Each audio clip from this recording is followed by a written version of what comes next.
Good evening, everyone. Welcome to the Virtual Artist Talk with Kathy Aoki. Thanks for joining us. We're very excited to have you all here and hear about Kathy's career and work and a little behind the scenes about the exhibition that we have on view right now.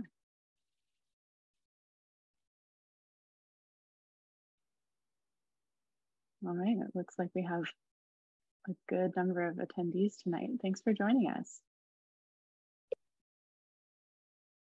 So if you haven't had a chance to come to New yet, Koons Ruins at the James Estate in the artist studio featuring Kathy Aoki is on view through November 27th. So you have a little bit of time still, but this talk will be a great primer for the performance that's happening next month.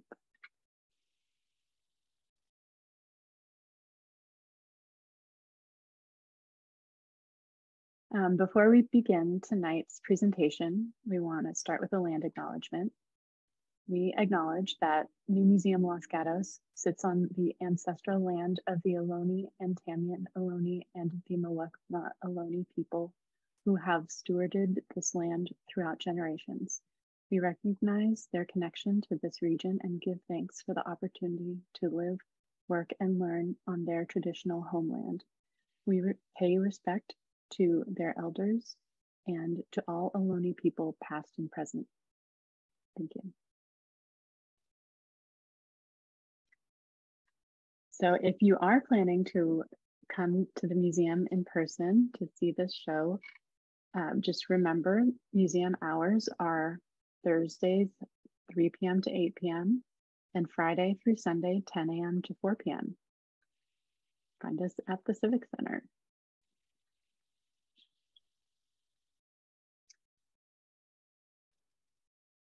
So I think now I'd like to share the stage with Kathy herself. She's prepared a lovely presentation for us. Should I take it away? Take it away. Okay. So I hope everyone can hear okay. I'm Kathy Aoki, and I have been thrilled to work with NUMU on this exhibition, Koons Ruins at the James Estate, that's up right now. So thank you very much to the NUMU staff. I'm looking forward to sharing with you a history of past projects and kind of the things that really led up to this exhibition, including some of the technical aspects and the conceptual aspects. So I think Julie mentioned if you have questions, feel free to type them in the Q&A, and then I will be answering all your questions towards the end. So I think I'm about to share my screen. That's okay.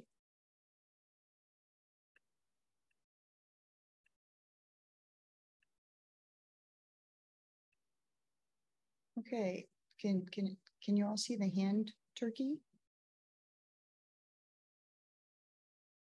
Okay. So I'm starting at graduate school.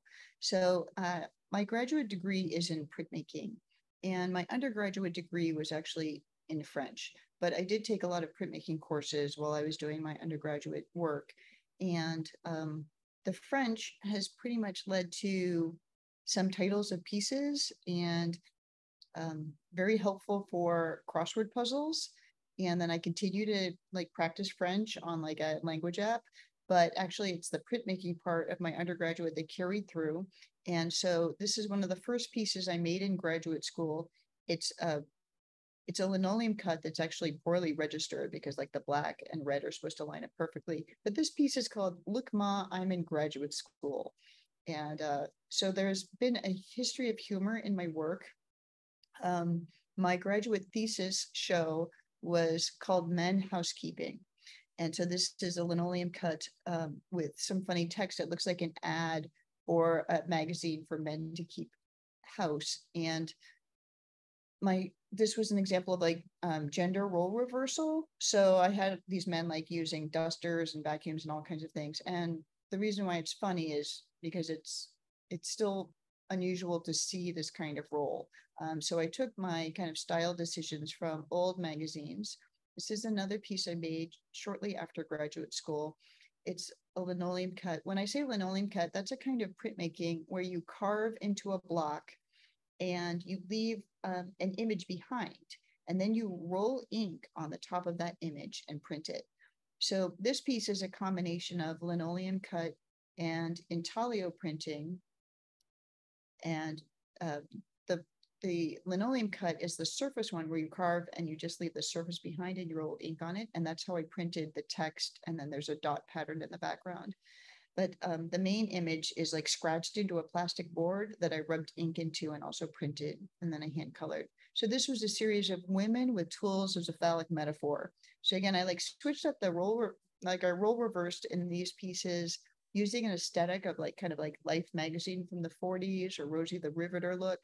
And instead of the women being like scantily clad bikini models showing off drills, which was the usual format for like the rigid tool calendar, I instead had the women using the tools and making jokes about the size of them as an indication of power. So this piece also has like giant tools making the sides of these arches. And when I think back, the theme of monuments has been in my work for a long time, and you might be able to spot that through many of the different works. So this piece is like 3 feet by almost 6 feet.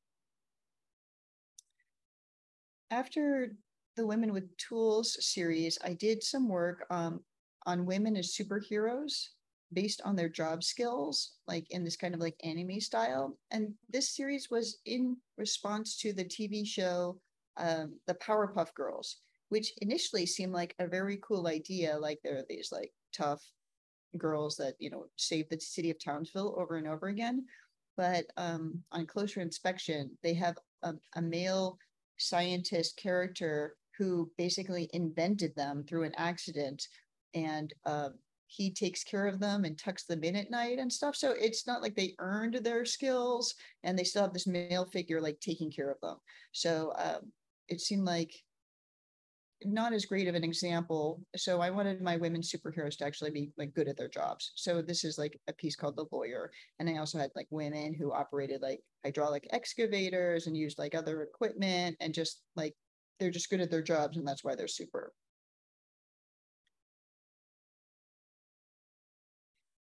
Following the women's vocational pieces, I had the opportunity to go to an artist residency at McDowell. And this is an artist residency is a place where artists go to be relieved from the daily burdens of their lives and focus on their work, you know, away from like often telephones or just like the daily drag, although the internet makes that harder now. And so McDowell is in New Hampshire, very close to the Massachusetts border. And I made this piece while I was there. And it started a new series of work. And I was very disappointed with myself when I made this piece. I didn't understand why I would make something so cute. Like the whole truck, everything is cute and flowers and hearts. And I'm like, what is going on with this? And so while I was in residence at the MacDowell Colony, it's not just McDowell, I invented the narrative that could explain this piece. And what it ended up being is kind of pushing up against this sexualization of young girls through marketing and media. So this is an example of the Bratz doll series that were sold. And so it's just kind of a highly sexualized advertising scheme for very young girls. And then so I made some work that reacted to it. So this is a linoleum cut called Sex Slave Porn Star. And Porn Star is actually like a brand name of clothing. And so I made these teddy bears, and then there's this kind of gross heart behind it. Like it looks like a heart, but it could be breasts or a butt. And it's just pretty icky. So like kind of like a sexualized thing behind there. And so in the narrative, bears, like these teddy bears, represent innocent girls, and then they become transformed by the media into these like conforming workers that have to build giant monuments. Again, there's a monument where giant monuments to girlhood that are like false monuments to girlhood. So this is an image of harvesting like teddy bears, which represent regular girls. And so in this case, the media is like the anime style girl operating this machine.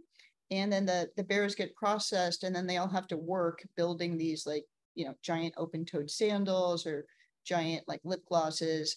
And so this is one of my first pretty involved visual allegories that kind of talked about ideas I was interested in. So as a suite, all of these images added up to tell this story.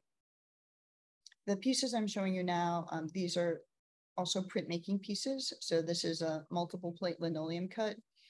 And then this one is a linoleum cut for the black parts, and then I watercolored it afterwards.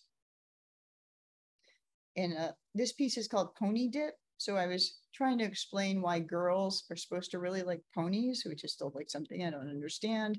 And so here's like a machine being operated where these teddy bears are being dipped into this pony goo. And then after that, like, of course, they would like ponies from then on. So this is like as if it's a chemical process that girls are subjected to. That series culminated in this wall installation, which was a battle between the teddy bears and the evil media girls. And so this is perhaps my second or maybe third installation piece. It's about 20 feet wide. And so it has hand painting on the wall. And then it has shaped wood pieces that I hand painted in order to make the battle.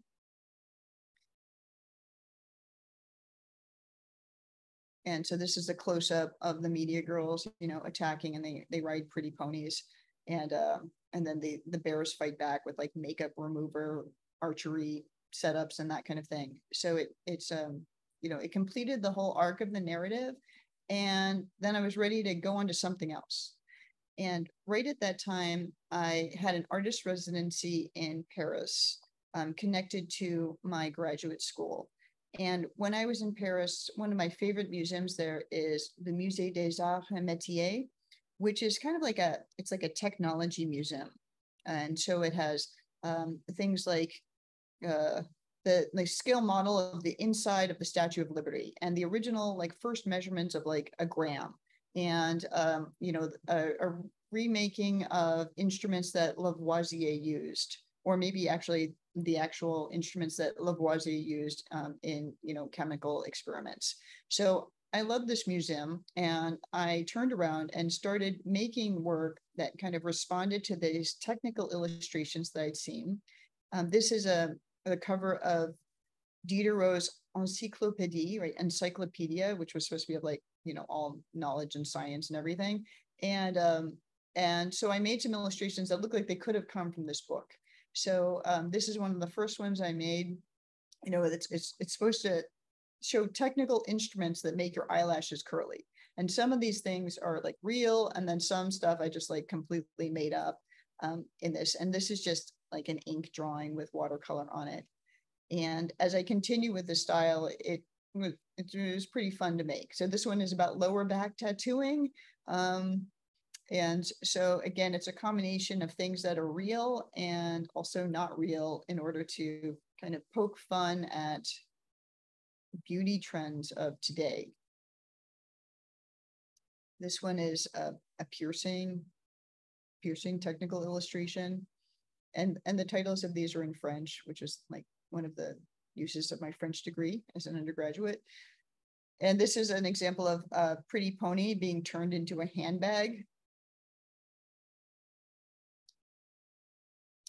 And then I made this piece, which is called The Brazilian. And so some of you may recognize this. It's based on a famous painting called The Gross Clinic by Thomas Eakins. And this is a famous piece. This is a doctor, you know, doing a surgery to save a man's leg. And so it's like one of those paintings where like there's a whole audience of people watching the surgery take place. But I manipulated it into a Brazilian waxing scene, and it's called The Brazilian. And Brazilian waxing is an extreme form of hair removal in the private areas where you take away all the hair. And so, so in this case, I'm like just poking fun at kind of the extreme beauty procedures that people are willing to do, and also saying jokingly that these are so important that they would be recorded in these famous paintings, and then hundreds of years later we would say, oh yes, Brazilian waxing was very important. So when I make these pieces, and this is a little bit of the technical part, I have a printmaking background with like traditional etching and lithography skills, but I started to use photopolymer plates for these. And based on my own knowledge of what traditional etchings look like, I would make a painting in Photoshop that looks like an etching. And then, so here here's the original, and then I like reinterpret that into lines and cross-hatching and textures on the computer. And I also took a picture of myself with my leg up in the air, and then drew my own leg in a style that matched the textures and such that are in my original solution for this. What happens to this Photoshop file is it gets printed on a piece of film, like a transparent piece of plastic, and then exposed onto a plate.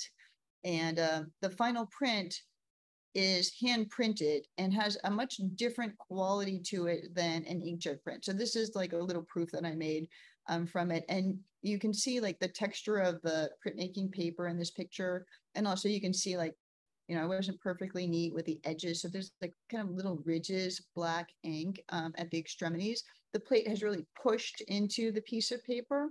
And so there's a much more tactile quality of like ink meeting paper. And, this is hand printed on a hand cranking press, which I'll show you in a second.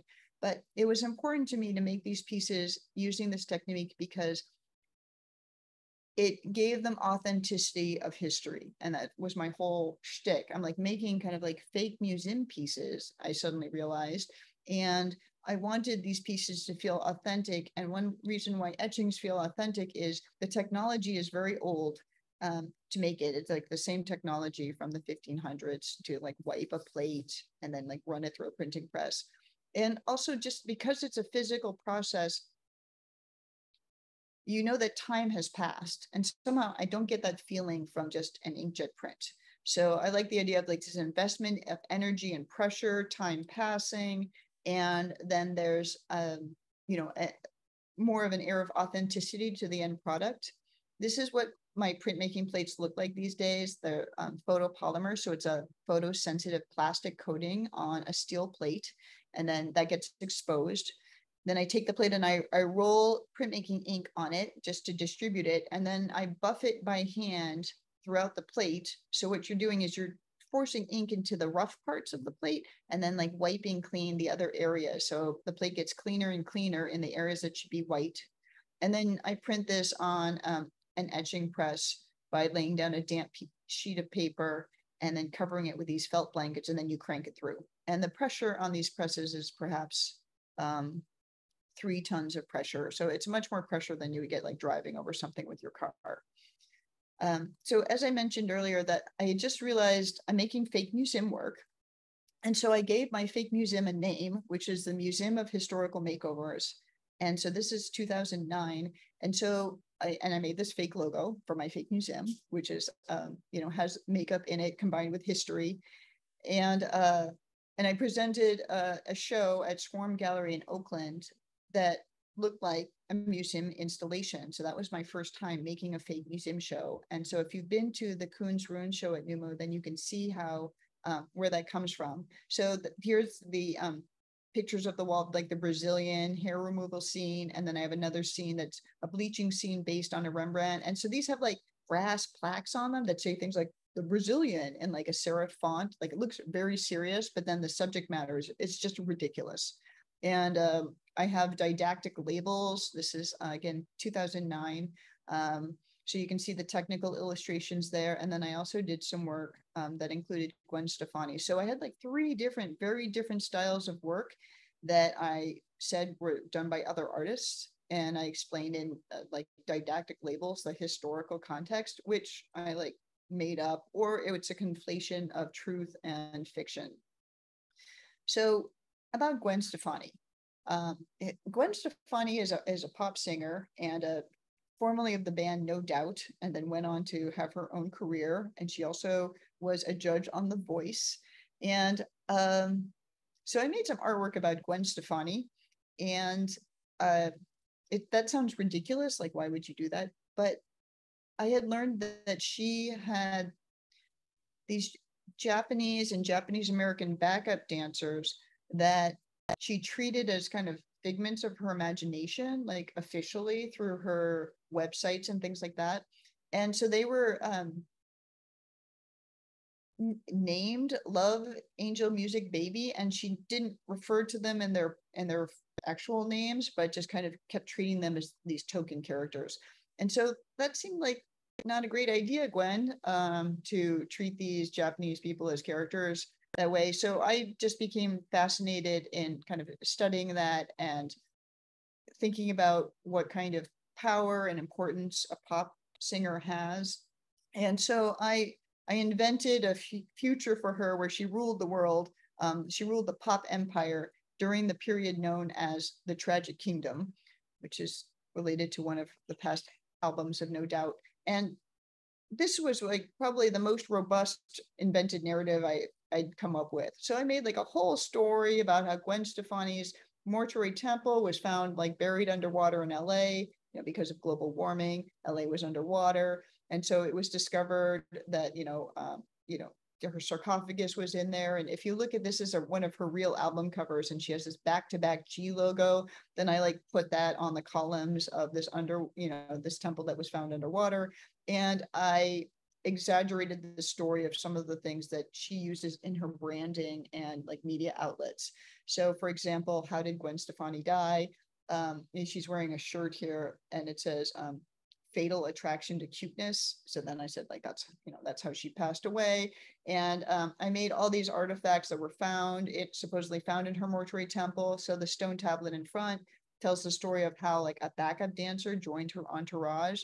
And unfortunately, that's like a story that I got straight from Gwen Stefani's website. There's official Harajuku Girls website, and the I can't remember if this is how Angel joined Gwen Stefani's entourage. She gave a made up story officially through, Gwen Stefani's media outlets that, she was in a record store and then suddenly all the records turned into like rows of bushes, and then a rabbit came jumping by and Gwen Stefani was chasing the rabbit. And that's how she knew she was part of Gwen's fantasy world. And I saw this on the official website for this. And I'm like, you got to be kidding me. Like, are you serious? Like, that's the story you're letting, selling about your backup dancer. So I decided that it was so ridiculous that I needed to put it onto a stone tablet. So that's how I made like the piece in the foreground. I also made these canopic jars. So this is like kind of related to Egyptian burial.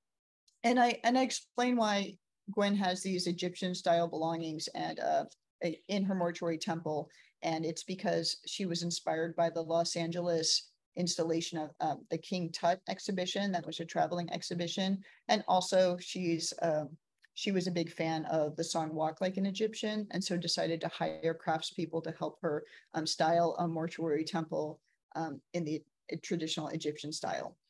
So again, these things were presented as a fake museum, and I also had audio tour for this exhibition. This was the first time also I gave a performance. So I'm very excited for you to be here at this talk, which is really an honest behind the scenes thing about my work.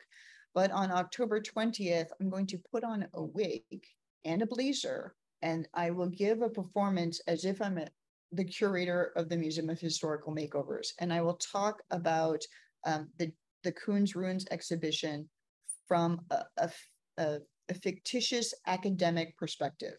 And it's a humorous lecture that is also extremely dry. I don't break character.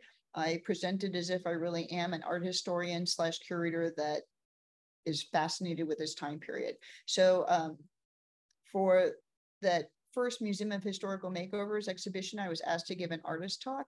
And usually, artists give talks like the one I'm giving right now. But I thought it's rather than explain like what I was doing, I would just do it as if on the surface level, this was the reality. So I'm a reluctant performer. I don't have any theater background. I'm very shy. But I decided that the best way to enhance the work would be to give a performance in this way. So I've been giving these lectures, and like, so there I'm like seriously talking about like the Harajuku girl backup dancers as if I'm an academic, and this is culturally relevant like 400 years later. This is an image of me giving a talk more recently, 2020, at a residency at Recology in San Francisco. The other thing that's important about the Gwen Stefani work is I made one of my first peephole dioramas there. And so what you're looking at now is through the peephole of a museum exhibition room that I created. And for the Gwen Stefani exhibition, you could look through, and it was through a piece of plywood, right? And it said, "Oh, we're so sorry that, you know, someone vandalized Gwen Stefani's the vitrine that's supposed to protect the sarcophagus. So we have to close the exhibition. You can only look at the exhibition through this little peephole." And so at that show at Swarm Gallery, you can look through the peephole and see this scene that not only has the sarcophagus, but like signs pointing to the bathroom. And then I have more fake artifacts from Gwen's rule as pharaoh of the pop empire. And there's like work gloves in there. And so this appears as like a 30-foot deep room. And so the technique I use is very similar to the one that I used at Numu for the Jeff Koons Lobster Piece. So here's Gwen Stefani again. And she was a spokesperson for L'Oreal. And here she is, you know, showing various like makeup. And I did make a series of images that had makeup dominated landscapes. So it started with these series of mascara forests. So those brushes are like makeup brushes that you use to apply mascara.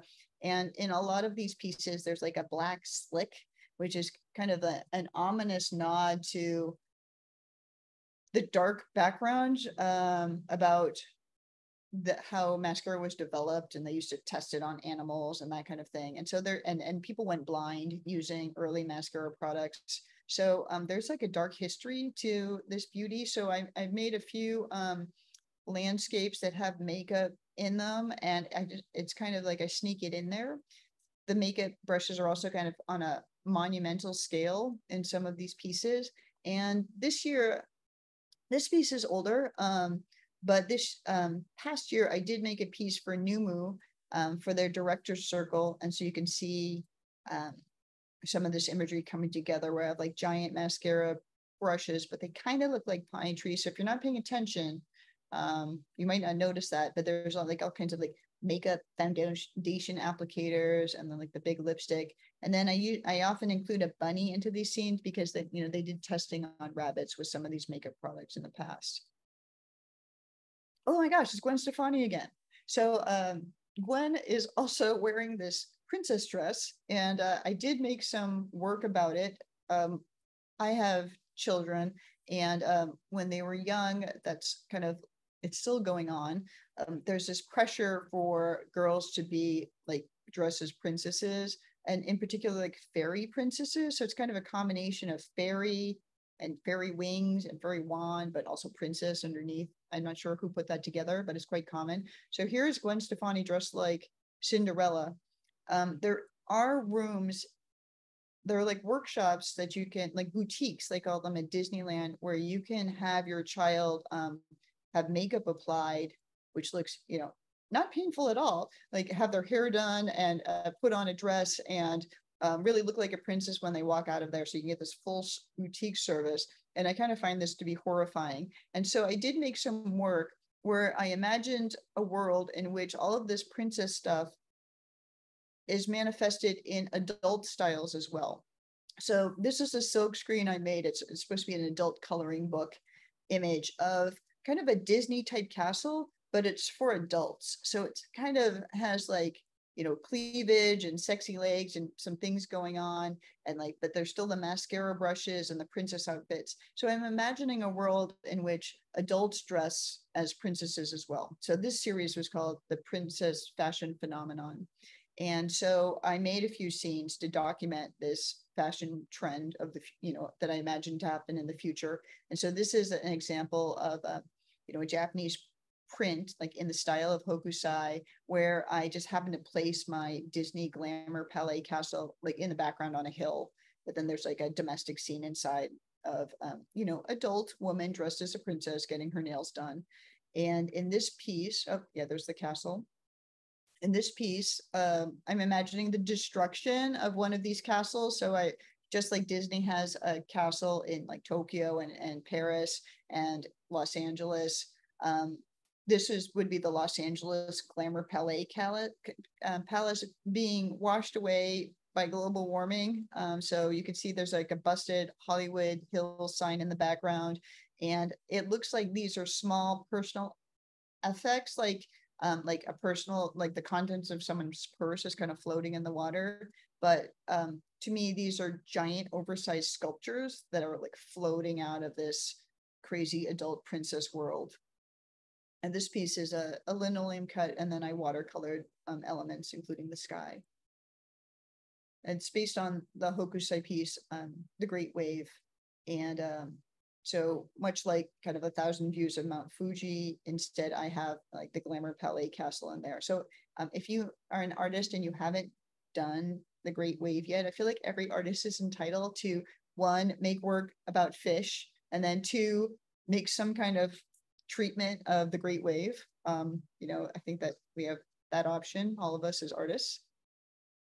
And then I have then came Hello Kitty Monument. Julie, you're gonna have to tell me if I'm running over time, because I feel like let me know.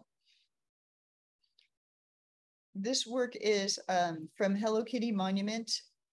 I made this tintype collaboratively with Carrie Orvik, who's a tintype artist in San Francisco.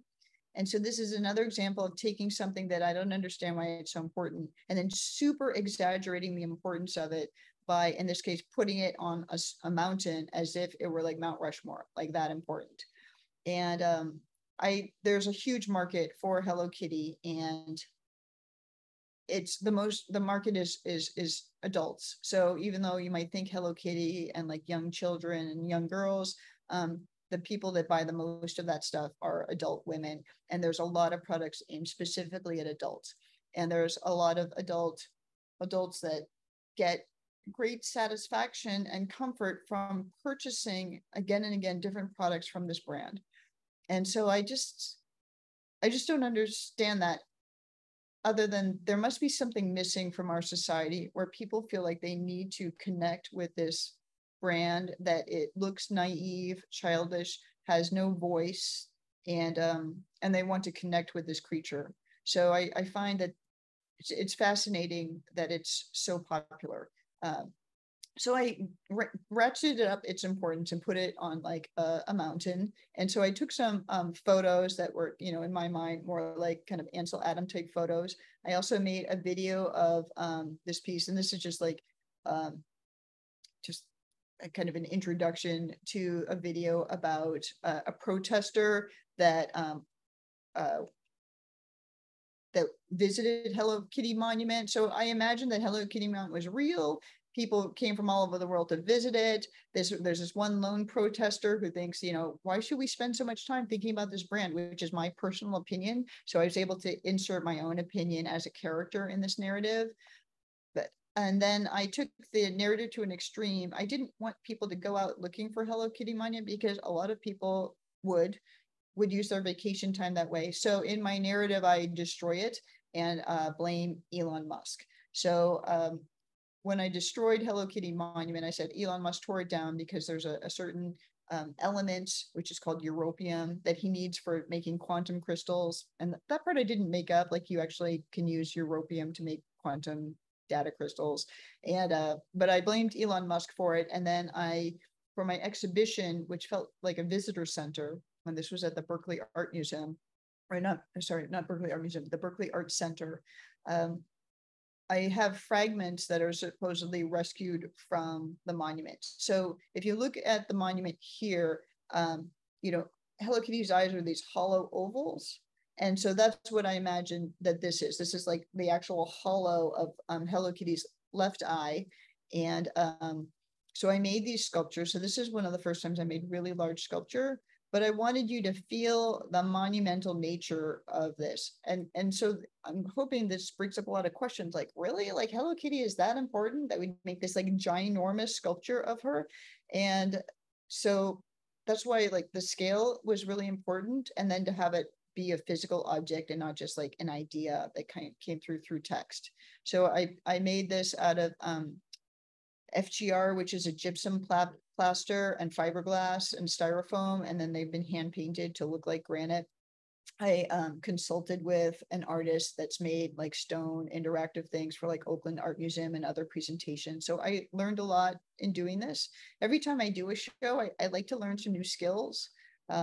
Here I am giving a talk telling you the fake history of Hello Kitty Monument, and that this is like, you know, the pickaxe that, you know, the creator used to test the rock to see if it was the right kind for building a monument. So this idea of presenting a visitor center, which is kind of what you see at NUMU, and the curator talk are something that's still going on, and this is 2016. I even like went so far as to make visitor center logos for Hello Kitty Monument, and then I had these made into stamps so that and then showed them as if they were historic. Like, oh yeah, back when Hello Kitty Monument existed, people would go and buy these postcards and then stamp them with these rubber stamps to prove that they visited there. So a lot of the art I make, some of it captures the idea in one piece, but other things are really like props to tell the story, and add to it. And just going to bring up the level of believability so that you're kind of wondering, like, wait a second, is this real? Is it not real? Like, but she has stamps, like maybe it is real. So the idea, and then it's like, wait, how could it be real? Like, is Hello Kitty that important? So those are the kinds of thought processes I'm hoping that the work will bring up in the viewer. And I also did make some of the, you know, photopolymer intaglio pieces, like the printmaking pieces from it. In 2018, I had an installation at the San Jose Institute of Contemporary Art where I made a large scale diorama. So this is a room size diorama where there was a selfie spot. So you could stand in front of this window and take pictures, and then it looked like you were visiting Hello Kitty Monument in 2007.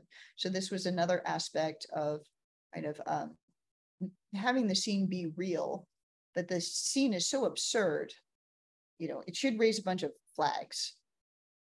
And so you can see from this picture that it was kind of big, like much bigger than I thought. Like I'd made models of Hello Kitty Monument before, and then the ICA said, you know, yes, like make this room size diorama. And I'm like, oh, okay, like how hard could it be? Well, it turns out that like this front piece that you see here that looks like it's covered with these small trees is like 7 feet wide, and like it's like maybe 5 feet tall, like a huge foam carved thing. Oh, it's not carved foam. I like did resin cast a real rock and stuck it on there.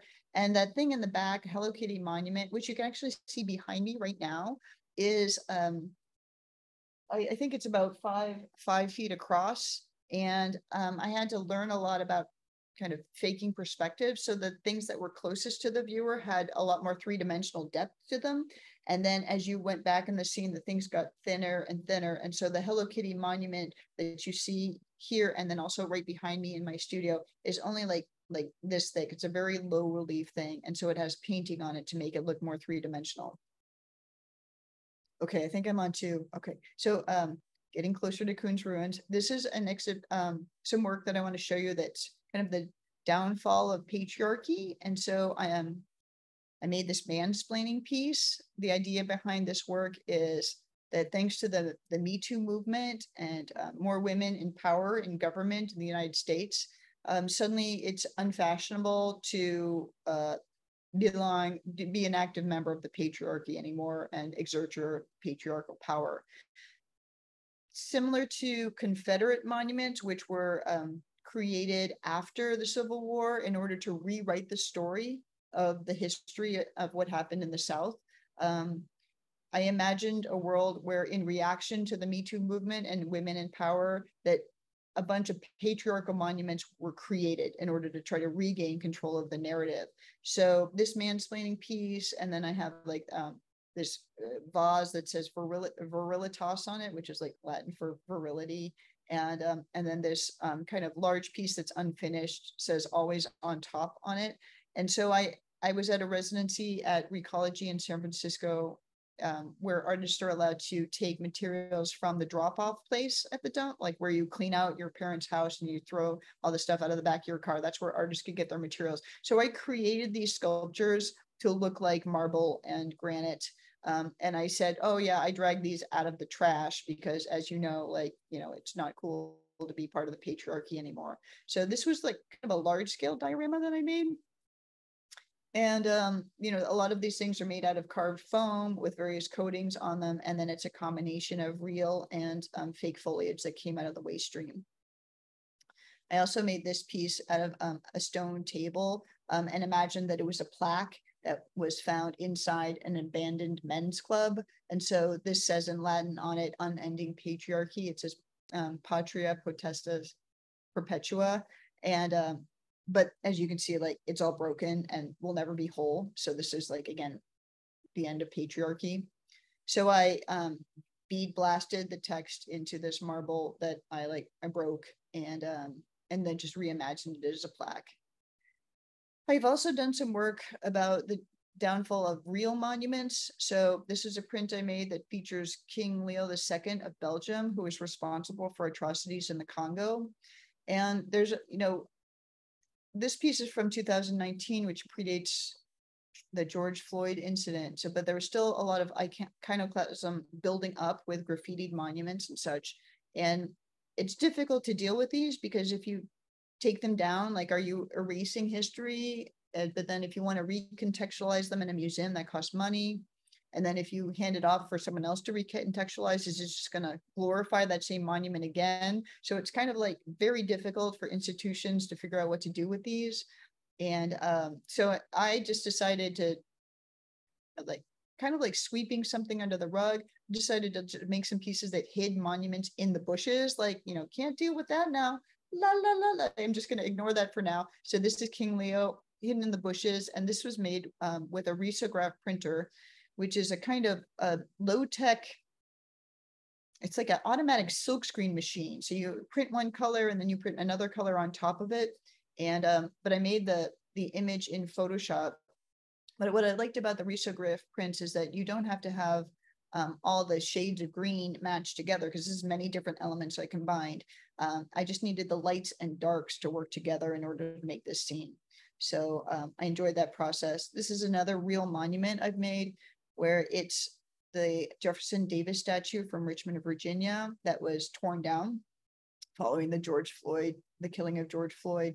And I've resituated it here under the Emancipation Oak, and then added pigeons as social commentary. So I have, like, if you look over my shoulder, there's like a pigeon on like the mansplaining monument. And I do think the mansplaining monument could use more pigeons and more pigeon detritus.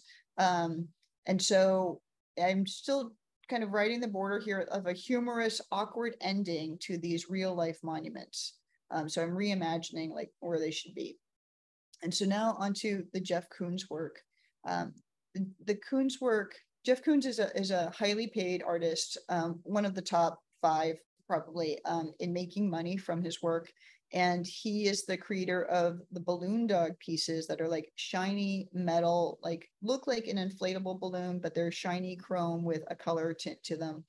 And he's gone on to make a bunch of work that was pretty kind of like mid-career for him. He did make some interesting work before, like these basketballs floating in water that are like perfectly floating. And he has these vacuum cleaners and cases. So there's some pieces that like I can put up with, but other pieces just seem like just money-making endeavors where it's kind of insulting to the viewer. And he's not really hiding the fact that he's just like marketing these and just wants to make money from them. And they're kind of void of like a lot of deep conceptual base.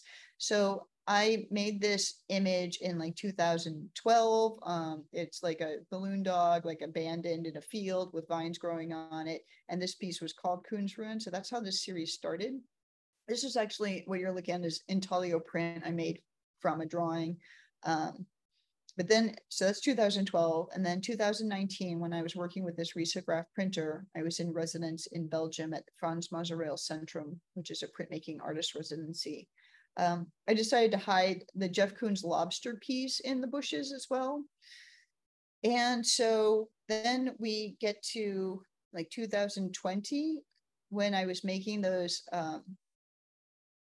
pieces, when I made the piece about the Jefferson Davis statue, and we're dealing with a lot of recognition of racial inequity and anger and emotion happening. And I have some more pieces planned with real monuments, but with the pandemic, it's just became a little heavy. So I decided to return to my Coons Ruins idea, because I could go outside to take the reference photos, and it's satirical, and it comments on a lot of things that I take an interest in, like the art market and, white male artists in the art world compared to female artists, and the differences in pay and things like that. And so I made this piece, which is one of Jeff Koons' inflatable shiny sculptures, and then I stuck it in the woods and pretended like it was an artifact, like it's like out here rotting. So this is what that piece looks like, and this is Jeff Koons, and Jeff Koons always looks like that. So he's smiling, because he'd really like to sell you his work. And when I was trying to figure out what was up with this work, I liked the idea of it being abandoned, much like in the earlier work from 2012. And so I wanted to kind of flesh out that idea. Like, why would a Jeff Koons piece be out in the woods, like just with leaves and dirt stuck to it, just ready to rot and losing its color coding? And so I invented a female art collector character to do that for me. And so if you come to the Jeff Koons show, the Koons Ruins show at Numu, you will learn the history of a tough art collector who just, really hates Jeff Koons so much that she decides to purchase his work, save the world from having to deal with Jeff Koons' work, and then buries it in different places on our estate, and then subjects it to, acid baths and things like that that slowly destroy the work. In real life, that would probably be impossible, because Jeff Koons' work probably has a very long care agreement. So anyone that owns the work probably can only have like Jeff Koons people come and wash it or something like that. The coatings that he uses are proprietary, and have been developed, I don't know, like at places in, custom coating places in Los Angeles and Germany. And so I had to have this art collector, who this is the character on which she's based, hire her own scientists and things like that to like destroy the work of Jeff Koons. So I have an artist friend, and her name is Theodore Varney Jones, and I've known her for about 25 years. And I was looking for someone to be a model for my art collector. And Theodora was perfect, because she looks like she's someone that knows a lot about art. She has an opinion about it, and she would not put up with a bunch of bull from like the likes of Jeff Koons. So Theodora kindly let me model a lot of the biography and also some portraits of her and her ancestors from interviewing her and sharing her photos with me. So this is a conflation of a real life story of a real living artist, but then painted as if they were an art collector who was going to, change the world through her Koons Ruins actions. So this is another piece from the show.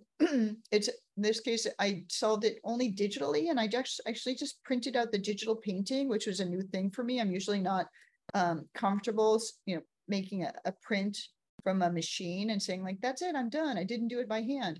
But in this case, it actually worked well as a digital printout. And I printed it onto a printmaking paper, and I deckled the edges, which means I tore it so that the edge of the paper looks rough and natural. And so if you come to the show, you'll see this piece. It's about 20 inches by 40 inches. And this is a sculpture of Jeff and his then wife, Cicciolina, who is a porn star and actually politician in Italy. And so there's kind of an obnoxious marble piece of them embracing, and I decided I needed to stick that in the ground. If you look closely at the labels of the show, I did use some images of Jeff Koons to show you what the piece looks like that's buried in the ground. But then I always like cut off Jeff Koons so you don't have to look at him very long. Then one of the pieces is about this art car that he designed with BMW. And this was just released this year. And so Yeah, so Jeff Koons worked with BMW. It's like his second time. He actually made like a car that doesn't look so offensive to me in 2010. And so this is his second time making an art car. And they're selling these for like $350,000 or $399,000. And they sold one, the first one for charity. But then after that, it's just like, rich people can buy this very expensive Jeff Koons designed car. And I just felt like the car, it just insults me. It's like he didn't even try. It's like he made this in 5 seconds and doesn't have like the illustrator skills to do it right. Like everything just looks totally dreadful to me. So I'm like, I've got to stick that in the ground like my other pieces. And so I turned to this is a Cadillac Ranch installation by some members of an artist group called Ant Farm. I think that's correct. And they buried Cadillacs into the ground, 10 of like different models Cadillacs on this open expanse of land. And that sculpture still exists now. Every once in a while, they kind of like refresh the paint or clean it up, and then people graffiti it immediately afterward. But this idea of sticking this car in the ground, in this case, they went through different models, and then they had the whole thing about putting them in at like exactly the same angles as the pyramid, which is like 60 degrees. But I'm like, whatever, I'm just going to base it on that and like stick that car on the ground, which led to this piece here. And what I'm doing in a lot of these pieces is it really just looks like a landscape. And this is a piece that, I designed on the computer. Many different elements came together. This is not just a photo that I ran a filter on. I draw like crosshatched lines and then, so I make drawn elements. There's like linear elements through this whole thing. And then I also paint in the lights and darks by hand. And then I treat them in different ways to get this kind of etching quality look that I like. And so maybe it's easier to see on this. There's a lot of fine line work that happens. And then in the darkest places, like total like cross hatching this way and that to develop the darks further. This was hand printed. But in the big scene, it's really about like, hey, there's like an abandoned landscape or looks overgrown or whatever. And then there just happens to be a Jeff Koons there. So I do not want to glorify Jeff Koons' work in any way. So that's why like his work is always on the side. It's like partially visible because I'm trying to, celebrate the spirit of, my fake art collector's wish to, save the world from having to look at Jeff Koons' work. And so this is an example again of the Photoshop work I do. This is a balloon dog buried in the ground. And so with a lot of these pieces, they're shiny. So there's a reflection of wherever those sculptures really exist, like at a mall or something. And instead I've have to paint in like an imaginary background, like make it look like a reflection of where it really is. Okay, I'm out of time, Julie. Is that what you're here? So this piece would be printed, like turned into a plate and printed in this way. And then the last thing I want to show is the Lobster Piece, which I turned into a diorama at the show. And this is the box that I used to create the experience. So there's a peephole at Numu that you can look through. And when you do, you will see Jeff Koons' work buried in the ground. I hand sculpted the tail end of his lobster piece and made it chrome and then applied a red to it. So I invite you to, this is the box I made the diorama in. Come to Numu and like look through the peephole to enjoy the work. Thank you. Thank you so much, Kathy. That was amazing. We actually have a lot of questions. So I want to make sure that we had time to address at least a few of them. Let's see. Yeah, some really great questions. I'm going to actually start at the bottom. So Mel Prest says, Kathy, I love your work so much. If you have the opportunity to create a public art installation, public monument, that would be installed permanently, what would it be? Where would you install it? Oh, that is a good question. And I'm not sure I'm ready to answer it. Thank you,